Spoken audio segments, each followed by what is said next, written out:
فما تنفعهم شفاعة الشافعين فما لهم عن التذكرة معرضين كأنهم حمر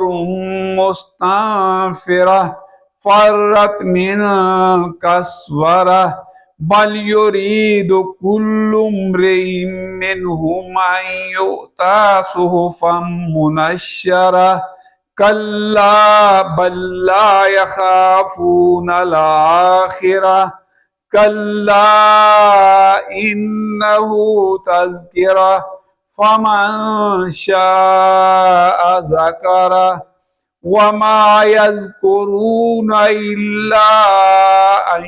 يشاء الله هو أهل التقوى وأهل المغفرة صدق الله العظيم.